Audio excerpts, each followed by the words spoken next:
Hello, class. My name is Michael Elms, and this is Math 240. The purpose of this video is to help you use Zybooks to complete some of your assignments. If you're just getting started, I do want to mention a few things.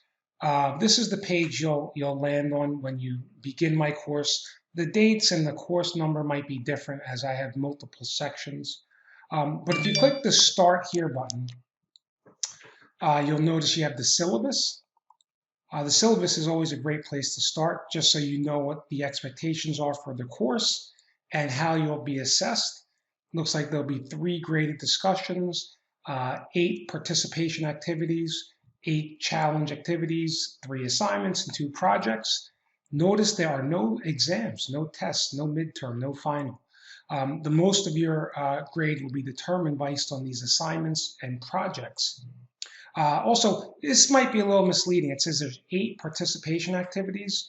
There could actually be more than that, right? There's 8 weeks in our course, and every week we'll have participation activities, but there may be 3 or 4 or 5 activities each week, okay?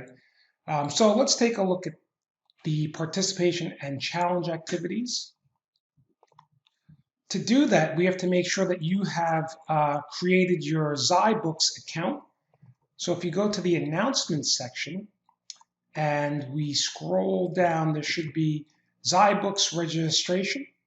And when you're registering, make sure you use the correct course number. Again, this course number might be different for those watching this video, so you can always get your section number up here at the top of your shell, okay? And then once you've created your account, right, week 1, you'll be in module 1, week 2, you'll be in module 2, and so on all the way through module 8 or week 8. But I just want to show you what the participation activities look like. So you'll notice in week 1, we have 10 sections. So there may be participation activities in each section. So I've had students, they open up section 1.1, and they do, say, this participation activity, and maybe there are a few more in this section, and they think that that is it for the week, right? Here's another participation activity. Here's a challenge activity. What's the difference? In a participation activity, if you get an answer wrong, you can change your answer, right? So you have unlimited attempts on the participation activities. So you should always have 100% for your participation activities, because again, if you answer a question incorrectly, you can always re-enter your answer. However, for a challenge activity, you only have one shot to answer the question, okay? So those require a little more patience, and you want to have a little more certainty to make sure your answer is correct for the challenge activity. So again, this was week 1. This was only section 1.1 from the first module, okay? Then you want to go to 1.2, 1.3. All of this will be due during the first week. And there'll be participation activities in each of these sections. There'll be challenge activities in most of these sections, okay? After you finish week 1, when week 2 begins, you'll go into week 2, and you'll notice the load is a little bit lighter in week 2, right? There's only 3 sections versus 10 sections in week 1. And then when we get to week 3, right, you'll notice there's only 3 sections. So I don't want you to be scared off when you look at week 1 and you notice, wow, this first week we have 10 sections.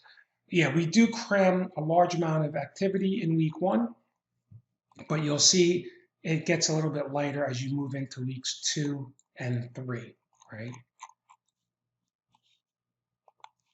So that's the Zybooks. You'll notice also,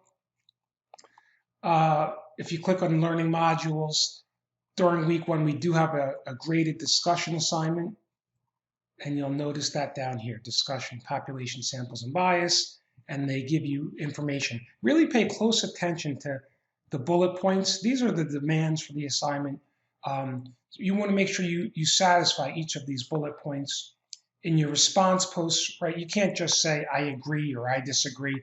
You really have to make sure that in your response posts, you cover what's highlighted in the bullet, okay? You want to really touch on each of these areas. I think that should help you get started. Once again, my name is Mike.